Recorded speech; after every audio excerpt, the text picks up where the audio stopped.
Assalamualaikum warahmatullahi wabarakatuh. Kembali lagi bersama saya Lutfi Rahmawati Nurhasanah di kelas PKWU. Sekarang tanggal 12 Februari 2021. Kali ini kita akan belajar untuk mengolah produk pembersih yang berasal dari bahan alami. Nah, materi pembahasan kita ini ada di kelas 10 di semester 2, yaitu pada bab 4. Kita langsung saja untuk mempelajari materi hari ini. Nah, sebelum memulai belajar, marilah kita berdoa terlebih dahulu. Dengan menundukkan kepala, berdoa dimulai. Bismillahirrahmanirrahim. Sudah cukup? Kita langsung saja ke bab 4 tentang pengolahan produk pembersih dari bahan nabati dan bahan hewani. Nah, di semester 2 ini kita akan belajar untuk mengolah bahan alami yang ada di sekitar kita untuk dijadikan sebagai produk pembersih. Kita akan mengolah produk pembersih dari bahan nabati dan hewani. Kita harus mengenal produk pembersih yang akan kita buat terlebih dahulu. Untuk itu kita harus mencari tahu, kita harus brainstorming tentang produk apa sih yang akan kita buat. Kemudian setelah kita mengetahui dan mengenal produk yang akan kita buat, kita akan membuat produk ini dengan cara merancang pengolahan pembersih dari bahan nabati dan hewani. Jadi bahan alami ini berasal dari bahan nabati dan bahan hewani. Setelah kita mengetahui bahan nabati dan hewani yang dapat digunakan untuk membuat produk pembersih, kita kemudian akan mencari tahu bagaimana sih cara mengolah produk pembersih dari bahan alami tersebut. Setelah kita mengetahui cara pembuatan produk pembersih itu, kemudian kita akan membuat daftar apa saja sih proses dan alat apa saja sih yang digunakan untuk membuat produk pembersih dari bahan alami. Setelah itu, kita akan membuat produk pembersih dari bahan alami. Setelah kita membuat produk pembersih dari bahan alami, kita akan mencoba membuat kemasan yang cocok untuk digunakan sebagai produk pembersih yang berasal dari bahan alami. Langsung saja kepada tujuan pembelajaran. Yang pertama, dengan mengikuti pembelajaran ini, kita dapat mengetahui yang pertama, kekayaan flora dan fauna apa saja sih yang ada di sekitar kita. Dan di Indonesia itu ternyata banyak sekali beragam tumbuhan, beragam hewan yang dapat digunakan manusia untuk diolah, untuk dijadikan sebagai bahan pembersih alami. Kemudian yang kedua, kita akan belajar untuk mengolah produk pembersih dari bahan nabati dan bahan hewani. Kemudian kita akan membuat pembersih dari bahan hewani dan nabati. Jadi kita akan melakukan praktek.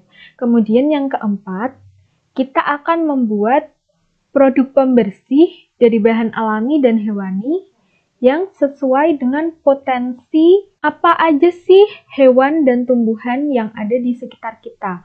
Jadi kita akan memanfaatkan tumbuhan dan hewan yang ada di sekitar kita untuk dijadikan sebagai produk pembersih alami. Kemudian yang kelima, kita akan belajar untuk mengemas produk yang itu bisa bermanfaat. Kan adanya kemasan itu kan untuk mewadahi, selain mewadahi kan untuk melindungi produk kita. Selain untuk melindungi produk kita, ada fungsi tambahan dari adanya kemasan, yaitu apa? yaitu untuk mengenalkan produk kita atau untuk membranding produk kita. Kemudian setelah itu, kita akan memahami konsep kewirausahaan. Kita akan belajar tentang faktor-faktor kegagalan dan keberhasilan wirausaha di bidang produk pembersih alami. Langsung saja kita akan masuk ke materi.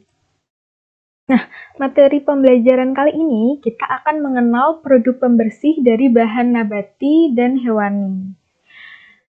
Produk pembersih itu merupakan produk yang fungsinya untuk melepaskan kotoran dari permukaan benda maupun tubuh manusia.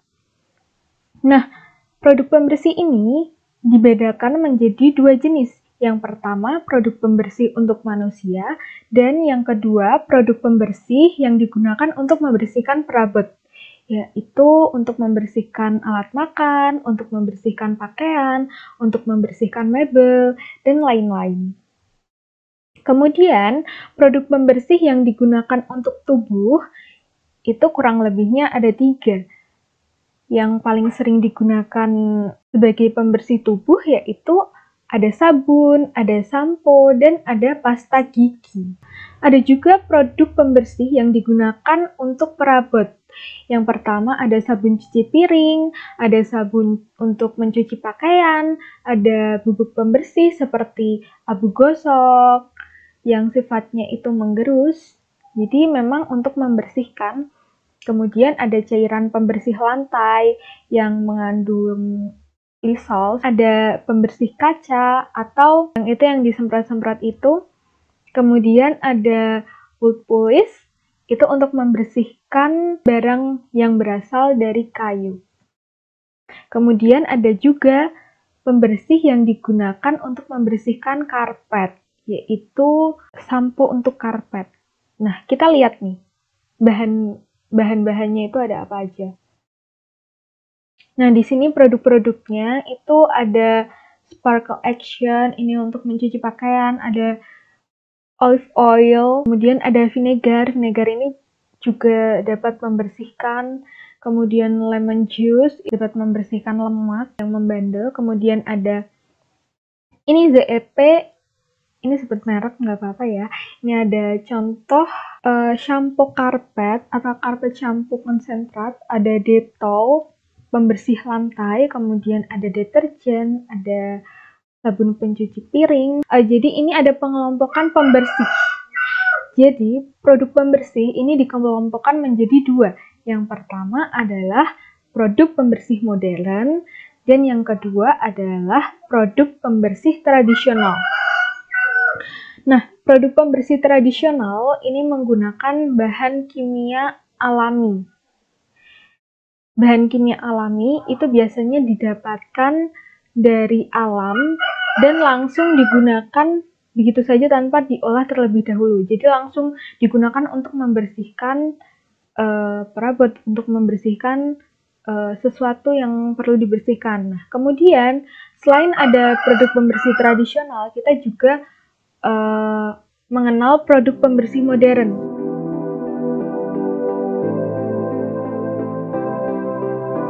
Produk pembersih modern ini dapat dibedakan menjadi 2 jenis. Yang pertama, produk pembersih modern yang berasal dari bahan kimia tapi masih alami. Kemudian ada juga produk pembersih yang berasal dari bahan kimia sintetis. Jadi kalau yang kimia alami ini memang berasal dari bahan-bahan alami, tetapi ada proses pengolahan terlebih dahulu. Sedangkan yang kedua, itu yang sering kita gunakan dalam kehidupan sehari-hari, di mana sudah diproduksi secara massal oleh suatu perusahaan. Perusahaan itu memproduksi produk pembersih dengan bahan kimia sintetis. Jadi memang untuk menghasilkan produk pembersih itu memang menggunakan bahan-bahan kimia yang sudah diolah untuk fungsinya untuk membersihkan. Kemudian di sini saya berikan tugas. Yang pertama, silahkan Anda mencari produk atau mencari cara atau teknik untuk membersihkan sesuatu yang berasal dari daerah di tempat Anda. Jadi tugas ini akan mengajak kita untuk lebih mengenal produk-produk, dan kita juga tahu nih oh teknik untuk membersihkan secara tradisional itu seperti ini. Gitu. Kita akan brainstorming dulu ya.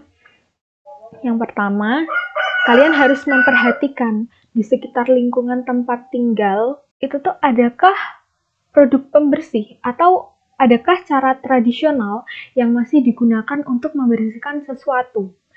Kalau Anda belum menemukan, coba tanyakan kepada orang tua, baik nenek atau kakek atau sesepuh di desa kamu, apakah mereka mengetahui tentang produk pembersih atau cara tradisional yang digunakan pada masa lalu untuk membersihkan suatu benda atau untuk membersihkan tubuh kalian. Contohnya kalau saya masih sering menjumpai orang membersihkan badan, membersihkan daki dengan menggosokkan batu kali ke tubuh.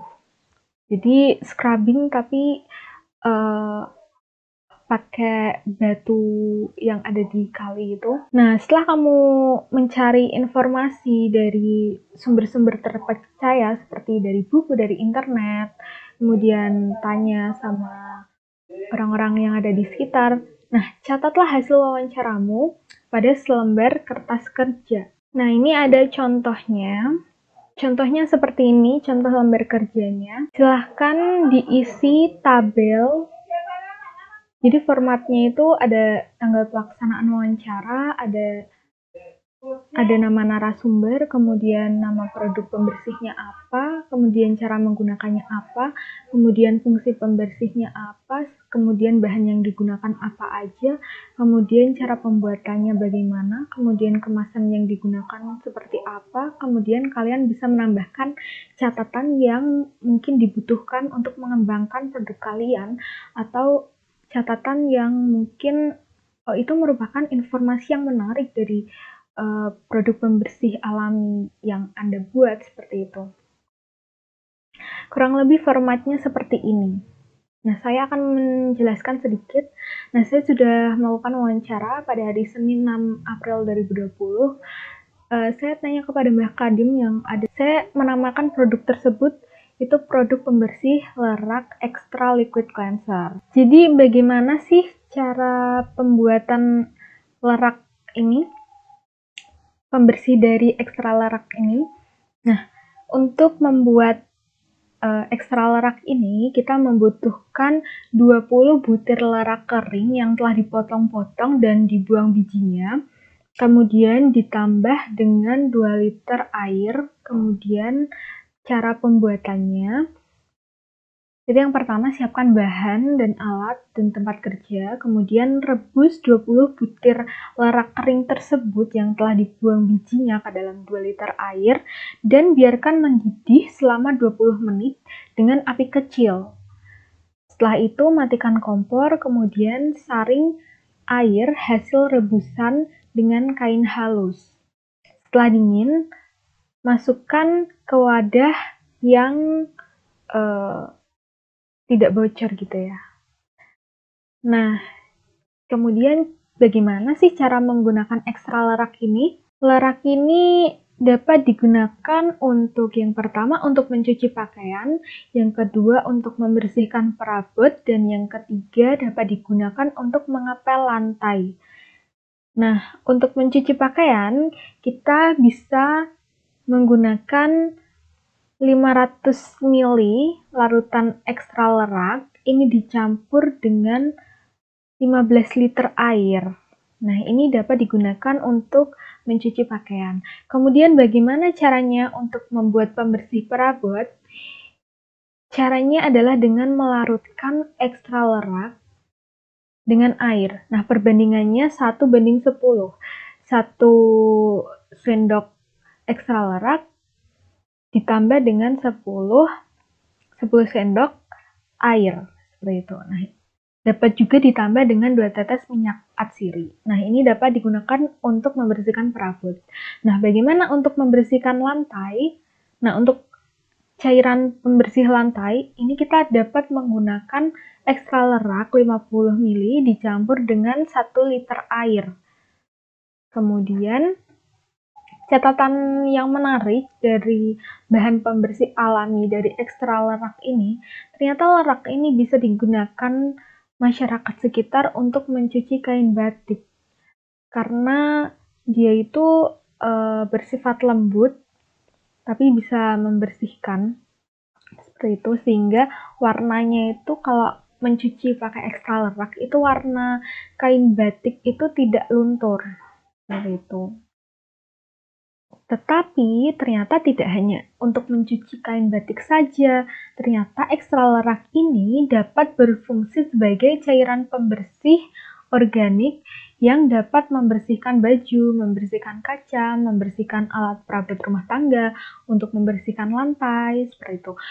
Meskipun banyak manfaatnya, cairan ekstra lerak ini memiliki kelemahan. Nah, di antaranya, cairan pembersih ekstra lerak ini tidak memiliki busa seperti cairan pembersih yang diproduksi di pasaran, seperti deterjen, seperti merek pembersih pencuci piring, seperti itu. Nah, dan kelemahannya, ekstra lerak ini hanya bertahan hingga 7 hari. Tapi sekarang semakin inovatif ya. Ekstra lerak ini sekarang itu banyak diproduksi dan dapat dijumpai, dapat dibeli di toko batik seperti itu. Dengan menambahkan mungkin bahan pengawet ke dalam ekstra lerak itu sehingga bisa tahan lebih lama seperti itu. Seperti biasa, tugasnya bisa dikirim lewat WA